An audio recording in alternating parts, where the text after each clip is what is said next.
있습니다. 어젯밤 우연히 SBS 꼬리에 꼬리를 무는 그날 이야기 꼬꼬무 200회 특집 방송을 보게 되었습니다. 참으로 가슴 아프고 충격적인 이야기였습니다. 45년 전 1980년 1월 23일 새벽 5시 20분 유독 추웠던 겨울 강원도 고성군 거진항 앞바다에서 3배나 큰 규모의 배와 충돌해 침몰된 해안경비정 72정에 대한 이야기 72정은 응답하라 라는 사연이었습니다. 45년 전 동해 어민을 보호하기 위해 경비에 나선 9명의 해양경찰, 8명의 의무전투경찰 등 총 17명의 대한민국 청년들이 수심 108m 아래 바닷속에 잠겨 있습니다. 그런데 이 이야기는 전두환 신군부의 12.12 군사쿠데타 직후 철저하게 언론 보도 통제로 은폐되어 있었습니다. 많은 사람들이 모르고 있습니다. SBS 제작진의 수중 촬영에 의해 72정에 대한 모습이 어제 그대로 방영되었습니다. 45년이 지났지만 배 안에 지금도 17명의 대한민국 국민이 있을지도 모릅니다. 국가가 이들을 구해야 합니다. 인양해야 합니다. 45년간 숨죽이고 애타는 가족들의 절규를 외면해서는 안 됩니다. 문재인 정부 때도 노력했으나 코로나19 국면에서 인양에 필요한 예산을 확보하지 못했습니다. 국가는 무엇입니까? 이재명 정부와 민주당은 이분들이 가족 품에 돌아올 수 있도록 최선의 노력을 다해야 합니다. 인양에 필요한 예산 어떻게든 한번 해보겠습니다. 이상입니다. 다음으로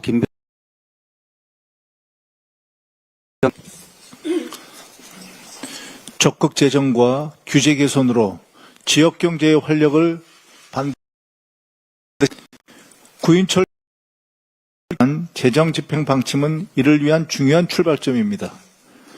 중앙정부와 지방정부의 불용 예산을 필요한 곳에 신속히 투입하면 지역 경제의 중요한 버팀목이 될 것입니다. 지역 제한 경쟁 입찰 범위를 넓히고 지방정부의 공공조달 자율성을 높이는 것 역시 규제 개선의 큰 흐름과 맞닿아 있습니다.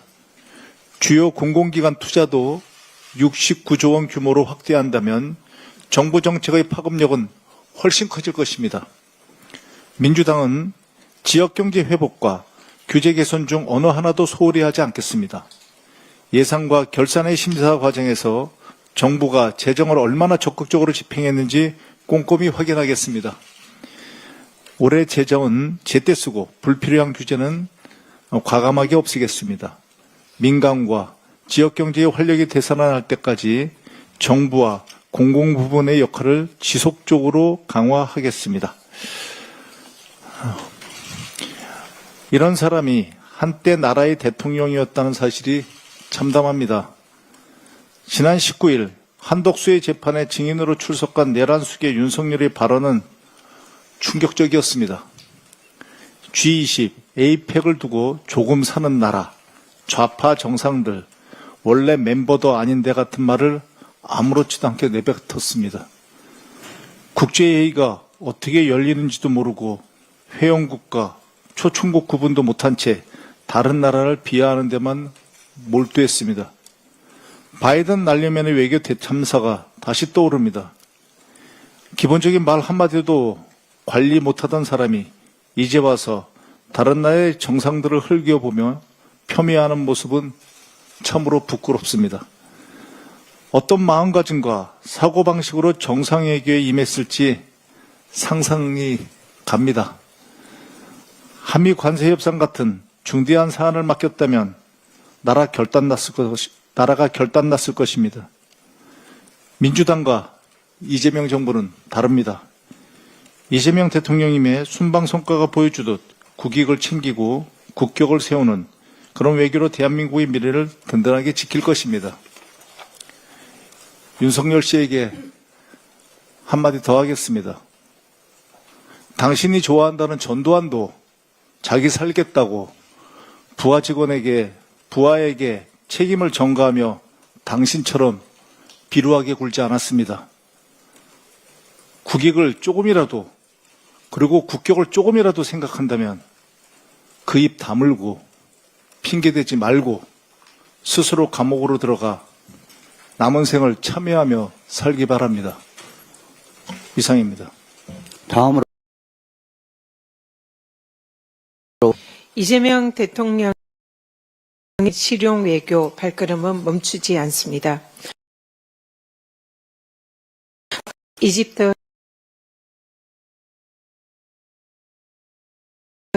포괄적 경제 동반자 협정 추진 협의로 폭넓은 경제 협력 기반을 구축했습니다.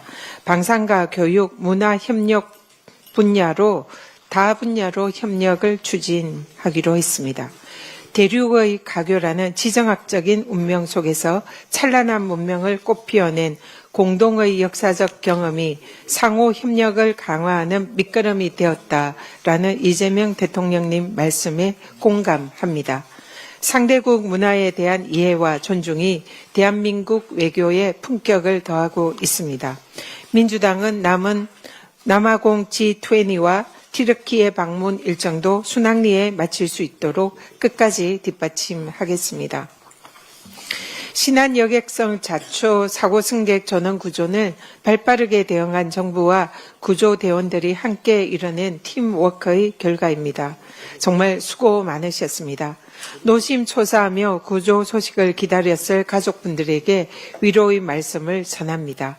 경상을 입은 탑승객들의 쾌유를 빕니다. 항해사와 조타수가 휴대폰을 보느라 수동으로 운행해야 하는 구간에서 자동 운항한 가실이 해경 수사에 의해서 드러났습니다. 사실이라면 사고 원인을 철저히 조사하고 상응하는 책임을 묻기를 바랍니다. 민주당은 정부와 함께 재발 방지책 마련에도 만전을 기하겠습니다. 민의의 전당 국회를 불법 점거한 난동꾼들에게 솜방망이 처벌을 내린 법원 결정에 깊은 유감을 표합니다. 의원직 유지형 선고는 사법정의의 훼손이자 국회 선진화법을 무력화시킨 것입니다. 2019년 나경원 원내대표 체제의 자유한국당의 국회 회의장 점거, 의사진행 방해, 의원 감금은 국헌문란이 국힘의 DNA임을 보여주는 상징적인 사건이었습니다. 사법부가 이 사건을 6년 가까이 묵혀서 국회의원직을 유지시키더니 선거를 앞두고 중대 혐의 피의자들에게 면죄부를 발부한 저희를 묻지 않을 수 없습니다. 사법부의 솜방망이 선고에 힘입어 나경원 의원은 민주당 독재를 저지선을 인정받았다라며 마치 개선 장군인 양 떵떵거리고 있습니다. 검찰은 구형량도 무시한 1심 판결에 대검 예규에 따라서 즉각 항소하기 바랍니다. 끝까지 죄를 추궁해서 국회의 질서를 문란하게 하고 의사진행을 방해한 범죄자들의 상응하는 책임을 반드시 물어야 할 것입니다. 이상입니다. 이어서 비슷한 내용의 발언을 좀 이어가겠습니다. 어제 국민의힘 의원들에 대한 패스트트랙 재판 1심 선고가 있었습니다. 가까스로 의원직을 지킬 수 있는 수준의 벌금형이 내려졌습니다. 네, 법원의 판단은 존중하겠습니다. 다만 도합 2,400만 원의 벌금형을 선고받은 나경원 의원의 말만큼은 도저히 존중을 할 수가 없습니다. 어제 나경원 의원은 자신의 의원직이 유지된 데 대해서 법원이 민주당 독재를 막을 최소한의 저지선을 인정했다라고 말했습니다. 나 의원의 이 말은 곧 이번 선고가 법원의 정치적 판결이었다라고 주장을 하는 것이나 다름이 없지 않겠습니까? 나 의원은 정적 사건을 6년 동안이나 사법재판으로 가져온 것이 유감이다라는 취지로 말하기도 했습니다.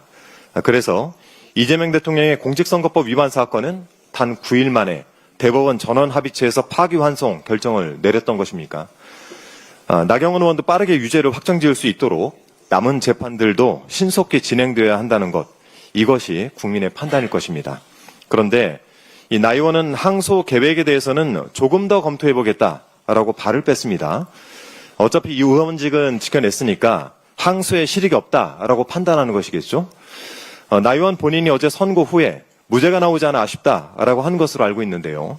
항소 포기하지 마시고 끝까지 법원의 판단을 받아보시길 바랍니다. 대장동 재판에 대해 검찰이 항소하자는 데에 대해서도 그렇게 비난을 하던데 저는 반드시 항소하실 것이라고 기대를 해봅니다. 이 대장동 재판 이야기가 나온 김에 말씀을 좀 드리겠습니다. 나경원 의원이 대장동 개발 수익을 환수하기 위한 특별법을 대표 발의하겠다 이렇게 공언을 했던데요. 이 대장동 개발 수익에 유난히 관심이 많은 것 같은데 쟤보다 잿밥에 관심이 많은 것 아니냐라는 오해를 사지 않기 위해서는 좀 자중을 하셔야 되겠습니다. 우연인지 대장동 개발 사업지로부터 직선거리 1km가량 떨어진 곳에 나 의원 남편이 토지의 지분 일부를 보유하고 있던데요. 물론 1988년도에 공유지분을 매매했기 때문에 모종의 이익을 받았는지 어땠는지는 알 수가 없는 일입니다. 하지만 판교대장 도시개발 사업에 결합 도시개발구역 지정고시가 나기 보름 전에 어느 회사가 다른 공유자의 지분을 매수하고 그 공유지분을 여러 명에게 쪼개 판 사실은 의미심장합니다. 지금이야 마치 기획부동산처럼 되어버렸지만 한때는 개발 특수를 노려봄직한 땅이었던 것이 아닌가 싶습니다. 그러니까 대장동 개발과 재판에 대해서는 최소한 나경원 의원은 언행을 삼갈 필요가 있겠습니다. 나경원 의원에 대한 이번 선고 결과가 국민적 아쉬움과 분노를 일으키는 것은 그동안 나 의원의 행각 때문일 것입니다. 도대체 반성이라고는 찾아볼 수 없는 나 의원에 대해서 이번만큼은 확실하게 단죄하길 바라는 민심이 있었기 때문입니다. 지난 문체위 국정감사에서 나경원 의원이 명예회장으로 재직 중인 사단법인 스페셜 올림픽 코리아 즉 SOK의 사유와 의혹에 대한 지적이 있었습니다. 이 나 의원의 딸이 SOK가 주최한 페스티벌 사업에 지속적으로 관여했는데 나 의원이 2023년 문체부의 이 사업의 예산을 증액하라고 압력을 넣었다는 내용이 이모경 문체위 간사를 통해서 폭로가 됐습니다. SOK 사유화 문제는 이미 2019년에 민주당을 통해서 거세게 제기된 바가 있습니다. 자격도 없는 나경원 의원의 딸이 수년간 SOK의 당연직 이사로 권한을 행사했고 내부 추천만으로 나 의원의 딸을 스페셜 올림픽 글로벌 메신저 후보로 선정해 추천하는 등 이 비상식적 운영 실태가 도마에 올랐었습니다. 이 문서 2020년 문체부가 이 사안에 대해서 법인 사무감사를 실시를 했고 그 결과 사유와 의혹이 사실로 드러나 각종 처분을 받았습니다. 처분을 했습니다. 네, 그랬는데도 나경원 명예회장 반성도 없이 반복을 했습니다. 이 사유와 의혹을 포함해서 무려 13건 고발건에 대해서 검찰이 2020년 12월 불기소, 증거 불충분, 무혐의 처분을 내린 탓이라고 봅니다. 이런 중대한 사안에 상응하는 처벌과 조치가 내려지지 않으니까 겁도 없이 같은 잘못을 반복하고 있는 것 아니겠습니까? 나경원 의원에게도 한 번쯤은 자신의 허물을 겸허하게 돌아보는 시간이 필요할 것 같습니다. 그래서 다시 한번 당부드립니다. 패스트트랙 재판 꼭 항소하셔서 이 땅의 정의가 살아있음을 꼭 증명해 보시길 바랍니다. 이상입니다. 윤석열 정권의 사냥개 감사원이 전현희 권익위원장 제거라는 목적 하에 일삼은 불법 표적 감사였음이 거듭 입증됐습니다. 유병호 등 핵심 주동자들의 죄가 드러났으니 이제 그 죄값을 치를 차례입니다. 공수처는 더 이상 늦장 부려서는 안 됩니다. 체제해 유병호 불법 표적 가담자들을 지체 없이 법의 심판대에 세워야 합니다. 전현희 우리 수석 최고위원님 수년간 마음고생 많았습니다. 얼마나 많았겠습니까? 12.3 내란이 일어난 지 1년이 다 돼 가고 있습니다. 그런데 12.3 내란의 주불은 어느 정도 진압되고 있지만 잔불들이 곳곳에 있습니다. 특히 사법부는 아직도 주불에 손도 못 대고 있습니다. 사법부는 내란의 가담에 저는 핵심이었다고 봅니다. 한번 개헌법을 한번 보시죠. 판el 1번 보시면은 계엄법 7조에 보면은 비상계엄 선포와 동시에 계엄사령관은 계엄지역의 행정사무와 사법사무를 관장한다라고 되어 있습니다. 이번에는 전국 비상계엄이었기 때문에 계엄사령관이 사법부를 완전히 통제하는 겁니다. 사법부의 독립이 완전히 훼손되는 것이죠. 이때 사법부는 뭐 했습니까? 긴급 회의를 했습니다. 이거에 저항하는 회의입니까? 아닙니다. 협조하는 회의로 추정됩니다. 그럼 어떤 걸 협조하느냐? 판el 2 한번 보십시오. 일반 법원에서 군사법원으로 이양해서 군사법원에서 통제합니다. 특히 13번 항 군사상 필요에 의하여 제정한 법령으로 규정된 모든 죄는 군사법원에 일반 국민도 군사법원의 죄를 받게 돼 있습니다. 재판을. 이것은 어떤 것을 의미하느냐? 포고령 위반자들은 전부 군사 재판에 가서 받는다는 의미입니다. 포고령 한번 보실까요? 포고령 1호의 위반자들은 전부 다 군사법원에 가게 돼 있습니다. 그 중에서도 여러 가지 할 필요 없습니다. 지금 정당 활동을 하면은 바로 군사법원에 체포돼 갑니다. 1번 항 결사, 집회, 시위한 바로 붙들려 갑니다. 지금 3번 보십시오. 2번 자유민주주의 체제를 부정하면은 바로 갑니다. 여기서 자유민주주의 체제 부정은 계엄정부를 부정하는 걸 의미할 겁니다. 계엄정부 부정하면 바로 잡혀서 군사법원에 갑니다. 3번 언론인 여러분에 해당됩니다. 여러분 쓰는 기사 계엄사에서 통제받습니다. 통제 안 받고 나가면은 바로 군사법원에 잡혀갑니다. 4번 사회혼란을 조장하는 파업, 태업, 집회행위 금합니다. 집회하면은 일단 다 잡혀가는 거죠. 예전 같으면 한 3명 이상만 모여 있어도 잡혀가는 사례들이 있었습니다. 다음 장 보시죠. 이러한 포고령 위반자들은 제일 마지막에 보시면은 영장도 없이 체포, 구금, 압수수색 할 수 있도록 되어 있습니다. 영장 없이 사법이 무너지는 겁니다. 이럴 때 대법원은 긴급 회의를 해서 이런 것들을 군사법원에 또는 계엄사령부에 어떻게 협조할지를 회의한 걸로 추정이 됩니다. 그리고 지금까지 진행되고 있는 재판 과정, 13개 재판 과정이 있지 않습니까? 그런 것을 어디서 할 건지 그런 것들을 토의해서 했던 회의로 추정이 됩니다. 그런데도 불구하고 일체 수사도 없고 조사도 없습니다. 실제 내란 척결의 마지막 지점은 사법부입니다. 지금 사법부의 주부는 전혀 손을 못 대고 있습니다. 내란 특검은 당장 사법부, 대법원과 법원행정처 수사해야 합니다. 바로 압수수색 들어가서 그 당시 회의 내용 확인해야 합니다. 회의 관련자들 통신 조회해야 합니다. 12월 3일 1년 전 통신 조회 또 다 사라집니다. 지금 시간이 없어서 저는 너무 촉박 마음이 급합니다. 그래서 기자 여러분들께서도 이런 사항들을 좀 아시고 좀 대법원 또 행정처 바로 수사하도록 여러분들 좀 기사 작성해 주십시오. 그리고 또 이것은 아주 심각합니다. 이것 없이는 우리 민주주의 다시 설 수가 없습니다. 그래서 더욱더 사법개혁이 필요한 겁니다. 이거 그대로 내란 척결뿐만 아니라 사법개혁 가야 합니다. 여러분들 좀 모든 국민들 같이 해주셨으면 진심으로 좋겠습니다. 하나만 더 말씀드리겠습니다. 국민의힘 대변인이 장애인 비례대표 할당이 과도하라는 발언은 사실과도 다르고 장애인에 대한 오래된 편견을 드러낸 매우 유감스러운 주장입니다. 지금 국회에서 장애인 의원은 고작 1% 남짓입니다. 전체 장애 인구 비율 5%에 비교하면 심각한 수준의 과소대표입니다. 현실은 과도한 대표성이 아니라 부족한 대표성입니다. 장애인 비례대표는 누군가의 시혜나 장식품이 아닙니다.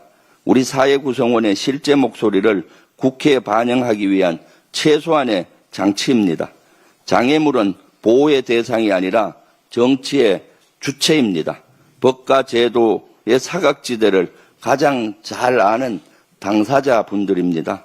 정치의 다양성은 민주주의의 힘입니다. 장애인의 정치 참여를 넓히는 것은 따뜻함이 아니라 정의입니다.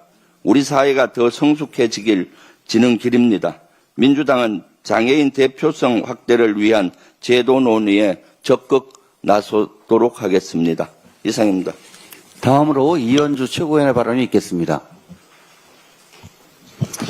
네, 어젯밤 강원도 인제군에 산불이 발생해서 주민들이 긴급 대피하고 소방당국이 밤새 진화 중이라고 합니다. 산불이 더 이상 번지지 않고 인명 피해 없이 완전히 진화될 때까지 소방당국과 지자체는 만전을 기해 주시기를 당부드립니다. 6년 전 국회 패스트트랙 신속 처리 안건 충돌 사건으로 재판을 받아온 국민의힘 나경원 의원과 송원석 원내대표 등 국민의힘 의원들이 재판에서 벌금형 수천 수백만 원의 벌금형을 선고받았습니다. 6년 7개월 만인데요. 늦어도 너무 늦었습니다. 언뜻 보기에는 높은 영향을 받은 것처럼 보이지만 국회법 위반에 대한 벌금은 낮아서 국회의원 자격을 유지하는 데는 지장이 없다고 합니다. 국회 선진화법의 가장 큰 취지는 국회에서의 물리적 충돌을 방지해서 이른바 동물국회를 민주적 절차를 준수하는 선진국회로 바꾸자는 것이었습니다. 아무리 동의할 수 없는 내용이라도 폭력을 써서야 되겠습니까? 게다가 당시 여당이었던 한나라당의 주도로 통과된 국회 선진화법이었습니다. 그럼에도 불구하고 2019년 당시 자유한국당 의원들에 의한 조직적, 집단적 감금과 폭행, 회의실의 점거가 일어나고 몸싸움과 고성, 심지어 빠루까지 등장했습니다. 정작 법을 만드는 국회의원들이 앞장서서 법을 어기고 무법천지를 만들었는데 무슨 염치로 국민들에게 법을 지키라고 하겠습니까? 아마도 대다수 국민들이 납득하지 못할 것입니다. 더구나 그러한 집단적 폭력 사태에 대해서 재판부가 솜방망이 판결을 내림으로써 국민들에게 그러한 불법 폭력 사태도 용인될 수 있다라는 메시지를 준 셈입니다. 흉기로도 악용될 수 있는 빠루를 들고 집단적으로 폭력적 감금 사태가 일어났다면 여러분도 아시다시피 일반 국민들이었으면 폭력 행위 등 가중처벌에 관한 특별법에 의해서 아주 중형을 면치 못했을 사건입니다. 그런데도 국회의원이란 특권으로 선처받는다면 대한민국의 공정한 법 질서는 없음을 선언하는 거나 진배 없다고 생각합니다. 결국 우리 사회 전반의 무질서로 이어져서 국가의 존재 자체가 형해화될 수 있는 그런 사건입니다. 동료 의원들의 처벌 문제라서 조심스럽지만 그럼에도 불구하고 공적으로 우리는 법 질서를 수호해야 하는 책임을 가진 국회의원으로서 참으로 유감입니다.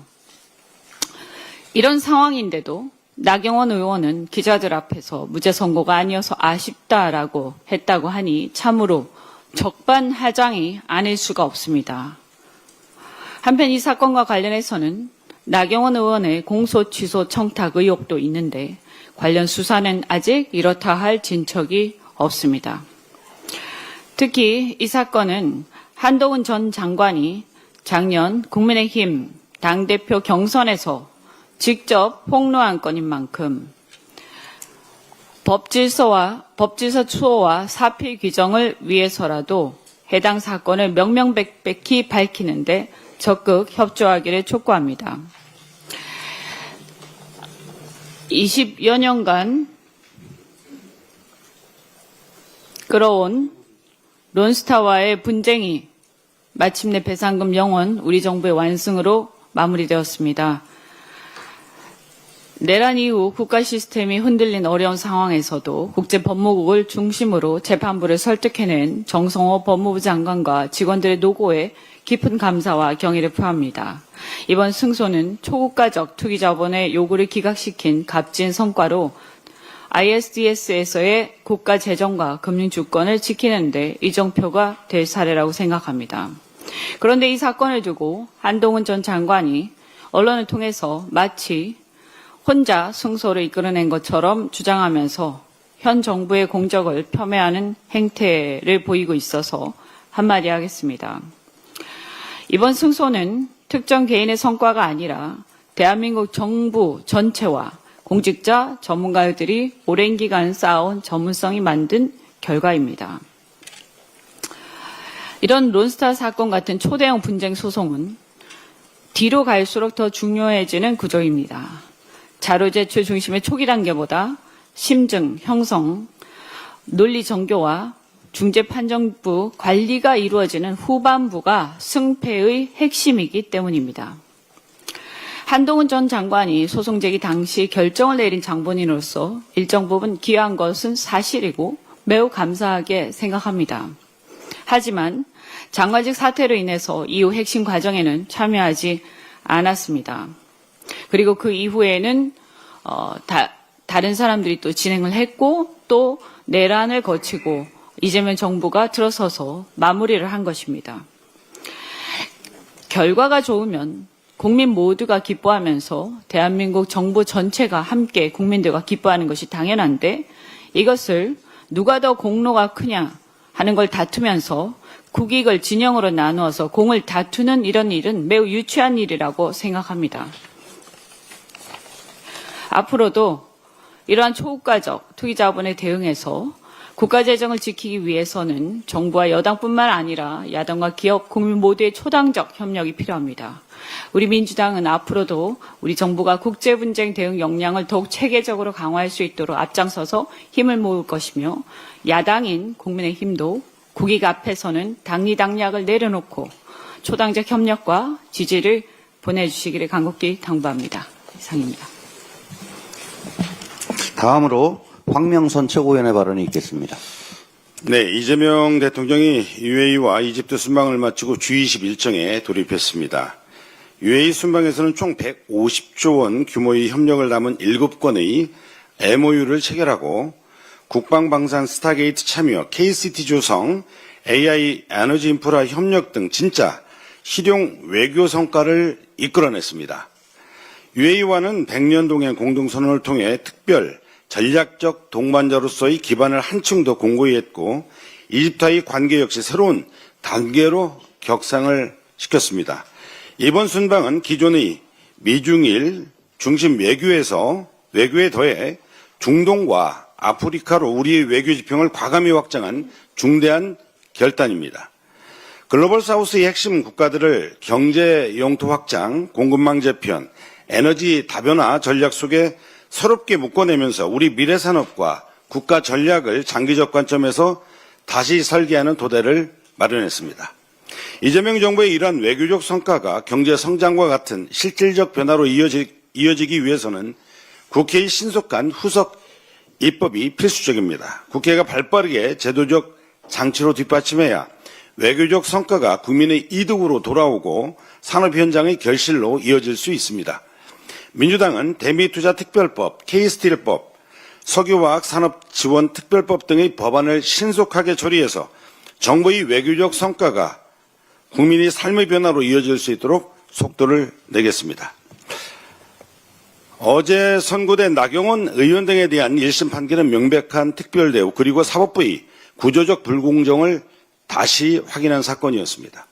6년 7개월 동안 지연된 끝에 내려진 판결은 결국 벌금 2,400만 원, 의원직 유지가 가능한 수준이었습니다. 사법적 정의를 세울 기회를 사법부 스스로 걷어찬 것입니다. 이렇게 지연된 재판은 당사자에게는 이익이 되고 국민에게는 정의의 실종으로 돌아왔습니다. 반면 김용 전 부원장 사건은 어떻습니까? 핵심적인 이 법정에서 스스로 진술의 신빙성을 무너뜨리고 있음에도 대법원은 상고 판단을 미루며 사건을 붙잡고 있습니다. 이미 여러 증언이 뒤집혔고 진술 강요 의혹까지 제기된 상황입니다. 그럼에도 대법원은 어떤 결단도 내리지 않고 있습니다. 이쯤 되면 사법부가 사건을 정치적으로 활용하고 있는 것 아니냐는 의심을 피할 수 없습니다. 나경원 사건은 느슨하게, 김용 사건은 유난히 엄격하게, 이 극명한 대비는 우연이 아닙니다. 사법부가 누구에게는 면죄부를, 누구에게는 가혹함을 적용하는 이중 구조를 보여준 것입니다. 사법부가 스스로 공정성을 훼손하고 있다면 그것은 단순한 재판 문제가 아니라 민주주의 기반을 흔드는 중대한 사태입니다. 대법원에 요구합니다. 더 이상 지연하지 말고 김용 부원장 사건을 조속히 판결하십시오. 사회악인 정치검찰이 조작을 대법원이 심판하여 정의를 회복시켜 주십시오. 사법부가 국민 앞에서 중립을 잃는다면 우리는 좌시하지 않을 것입니다. 정의의 속도는 곧 정의 그 자체입니다. 이상입니다. 다음으로 서삼석 최고위원의 발언이 있겠습니다. 지난 19일 제주에서 목포로 향하던 여객선이 자초되는 사고가 발생한 바 있습니다. 인근 해양경찰의 신속한 초기 대응으로 탑승객 전원이 구조될 수 있었습니다. 천만다행이었습니다. 사고 수습과 대응에 힘써주신 정부와 해양경찰, 소방청, 또 누구보다도 각별한 관심을 표명해 주셨던 정청래 당대표님과 김병기 원내대표님께도 감사를 드립니다. 이번 사고는 여객선 안전관리의 중요한 교훈을 다시 한번 일깨워주는 계기가 되었습니다. 여객선 사고에 대비한 상시 해상 경비 체계 구축이 필요하다는 점입니다. 다행히 사고가 서해천과 가까운 곳에서 발생해 신속한 구조가 가능했지만 먼 바다에서 발생했다면 구조 지연으로 인해 대형 인명피해로 이어질 수도 있었다는 것입니다.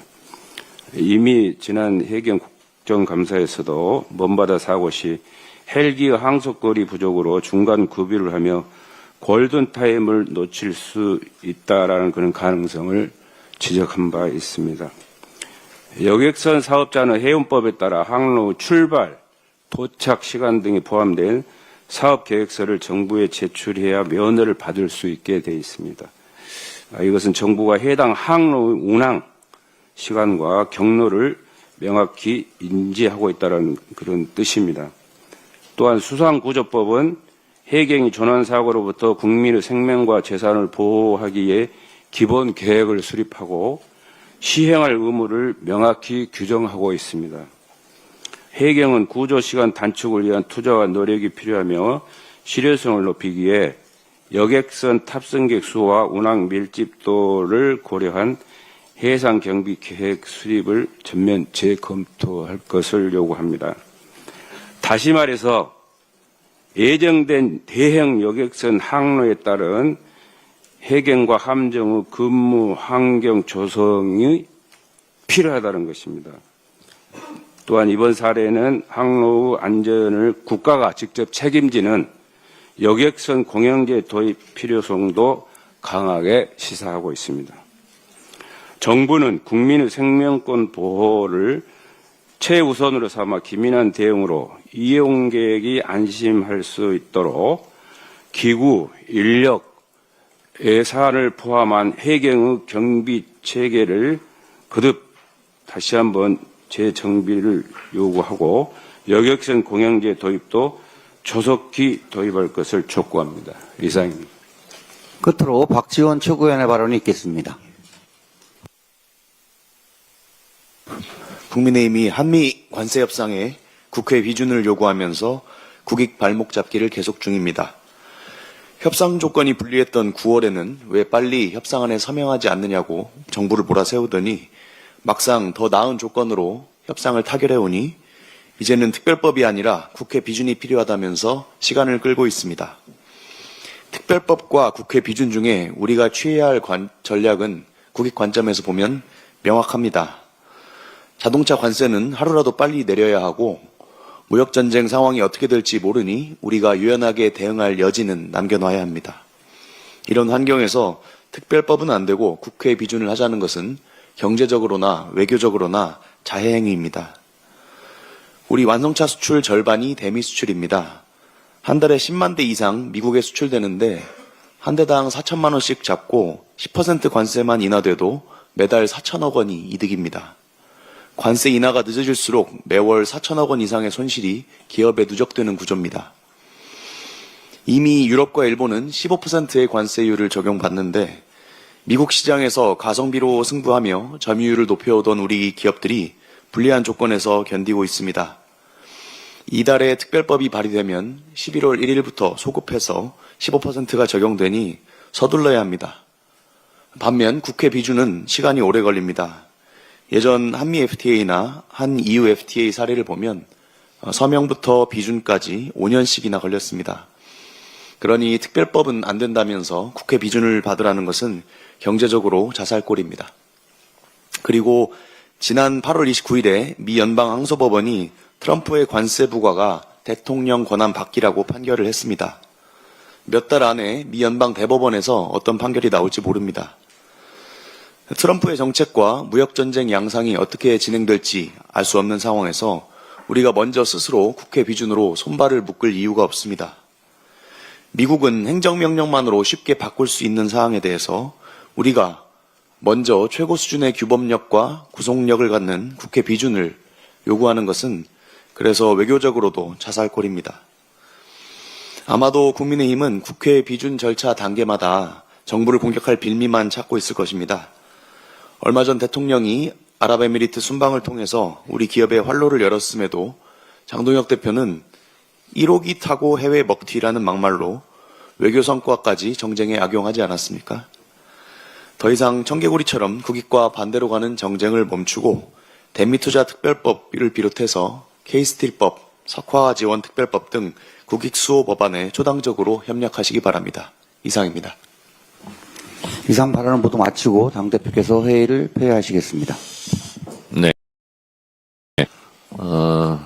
박성재 법무부 장관, 박성재 전 영장이 연이어 기각되고 있고 또 다른 영장들도 기각되어서 당원들의 분노가 많이 있습니다.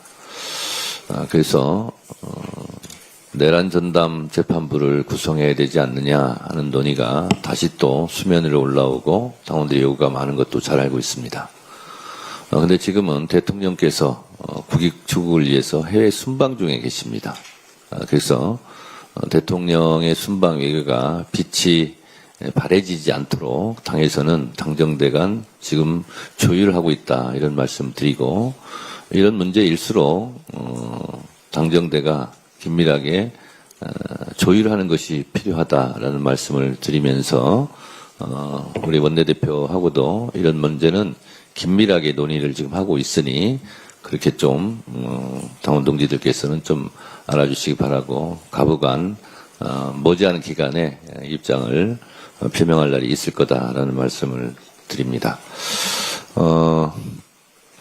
오늘 우리 김병주 최고께서 동료 최고위원이기도 한 우리 전현희 전 국민권익위원장의 그간의 고통을 좀 느낄 수 있게 하는 그런 최고위원의 발언이 있어서 모든 것을 떠나서 동지애적으로 저는 참 김병주 의원이 감사했고 또 옆에서 묵묵히 지켜보는 우리 전현희 최고위원이 그간 당했을 고통을 아마 본인이 다시 반추하게 되었을 텐데 윤석열 정부에서 일어났던 이런 폭압적인 탄압 이런 부분을 우리 이재명 정부와 민주당은 외면하지 않고 비단 전현희 전 권익위원장 문제뿐만 아니라 다른 부분까지 국민들께 속 시원하게 다 해결해 나가는 과정 모습을 보여드리겠다는 말씀을 드리고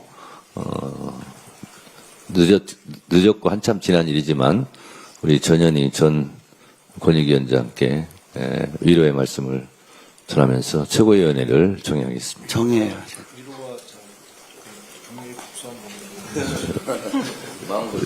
위로와 응원의 박수를 부탁드리겠습니다.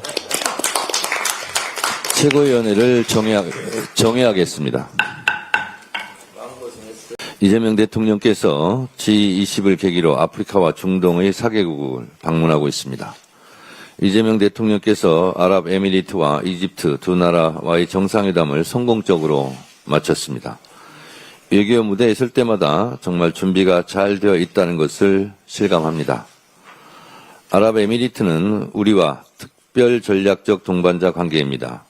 이재명 대통령은 이번 순방을 통해 아랍에미리트와 7건의 양해각서를 체결했습니다.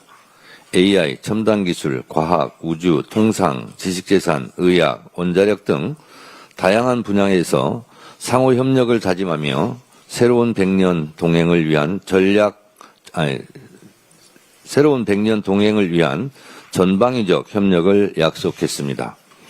AI를 기반으로 하는 미래 성장 동력 창출과 에너지, 방산 분야에서 협력 확대를 통해 대한민국과 아랍에미리트의 세계 최강국으로 함께 성장해 나갈 수 있기를 기대합니다. 이집트와는 수교 30년을 맞이한 정상회담이었기에 더 의미가 깊었습니다. 무역에서의 협력뿐만 아니라 교육, 문화 분야에서의 교류도 다지며 양국의 우애를 확인했습니다. 특히 중동 구상을 통해서는 대한민국 평화 외교의 지평을 크게 열었다고 평가합니다. 중동 국가들이 한반도 평화를 일관되게 지지해온 것처럼 대한민국도 중동 평화를 위한 노력에 적극 동참할 것이며 함께 손잡고 평화 협력의 폭을 넓혀 나가자는 제안이었습니다. 한강의 기적과 나일강의 기적이 만나 세계 평화의 기적을 함께 이루어 나갈 수 있기를 기대하고 응원합니다. 더불어민주당은 이재명 대통령의 빛나는 외교적 성과를 든든히 뒷받침하며 대한민국의 국격을 드높이고 국익을 다지기 위한 우리 정부의 노력에 적극 동참할 것입니다. 지난 19일, 20일 치러진 전당원 투표 의견 청취 결과가 나왔습니다. 완전한 당내 민주주의의 실현, 당원 주권의 시대로 나아가기 위한 역사적인 투표에 참여해 주신 당원 동지들께 깊이 감사드립니다. 이번 투표에는 모두 3가지 안건이 있었습니다. 첫째, 당대표 최고위원 선출 시 대의원과 권리당원의 표의 가치를 1인 1표로 동등하게 하는 것. 둘째, 다음 지방선거에서 예비 후보자 검증을 통과한 후보자가 많을 경우 권리당원 100% 투표로 예비 경선을 치르는 것. 마지막으로 광역기초의원 비례대표 후보자 선출도 권리당원 100% 투표로 결정하는 것. 이 세 안건 모두에 대해서 86%, 89%, 88%의 압도적인 찬성의 뜻을 보여주셨습니다. 더불어민주당의 당내 민주주의가 당원의 손으로 완성되는 순간과 과정을 우리는 보고 있습니다. 과정에서 반대가 있을 수 있습니다. 그러나 90%에 가까운 당원의 뜻은 거스릴 수 없는 대세라고 저는 생각합니다. 당원들의 뜻이 우리 당규에 잘 반영될 수 있도록 당무위, 중앙위 절차를 밟아 나가겠습니다. 또한 다양한 의견을 품어야 우리 당이 더욱 견고해진다는 점도 잊지 않고 반대 의견을 주신 분들의 뜻도 겸허히 새기겠습니다. 나라의 주인이 국민이듯 당의 주인은 당원입니다. 대의라는 울타리 안에 머물던 과거의 의사결정 구조에서 벗어나 당원 한 사람 한 사람의 뜻이 당의 미래를 결정하고 있음을 몸소 느낄 수 있도록 더욱 노력하겠습니다. 대한민국은 법치국가이고 모든 법의 으뜸은 헌법입니다. 헌법에서 규정하고 있는 선거의 기본 정신은 보통평등 직접 비밀투표입니다. 대한민국 어느 조직에서도 이 1인 1표의 헌법에서 보장한 평등 정신을 위반해서는 곤란하다고 생각합니다. 지금까지 민주당은 이런 헌법 정신에 사실 부합하지 못했습니다. 이제 민주당도 헌법 정신에 뒤늦게나마 발맞출 필요가 있다고 생각합니다. 여객선 자초와 강원 인제군 산불 소식으로 많이 놀라시고 가슴 저리고 계시리라 생각합니다. 여객선 사고는 신속한 구조로 인명피해 없이 사고가 수습되었고 인제군 산불로 12명의 주민이 대피 중이고 산불 진화율이 60% 정도 되는 상황입니다. 최선을 다해 진화 작업을 진행 중인 산림청, 소방청, 강원도, 인제군 등의 감사와 격려의 마음을 전합니다. 신속히 진화되어 주민들이 안정을 찾고 다시 일상으로 돌아갈 수 있도록 최선을 다해 주실 것을 당부드립니다. 개인 실수나 잘못이 큰 사고로 이어지지 않도록 미리 철저한 대책과 여러 단계의 예방 조치가 필요합니다. 다음 주 수요일 민주당은 재해재난특위 발대식과 함께 관련 매뉴얼을 발표할 예정입니다. 안전한 대한민국을 위해 최선을 다하겠습니다. 어젯밤 우연히 SBS 꼬리에 꼬리를 무는 그날 이야기 꼬꼬무 200회 특집 방송을 보게 되었습니다. 참으로 가슴 아프고 충격적인 이야기였습니다.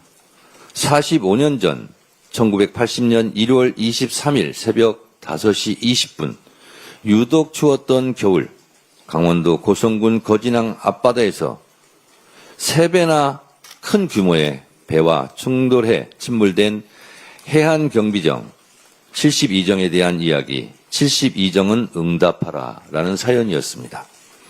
45년 전 동해 어민을 보호하기 위해 경비에 나선 9명의 해양경찰, 8명의 의무전투경찰 등 총 17명의 대한민국 청년들이 수심 108m 아래 바닷속에 잠겨 있습니다. 그런데 이 이야기는 전두환 신군부의 12.12 군사쿠데타 직후 철저하게 언론 보도 통제로 은폐되어 있었습니다. 많은 사람들이 모르고 있습니다. SBS 제작진의 수중 촬영에 의해 72정에 대한 모습이 어제 그대로 방영되었습니다.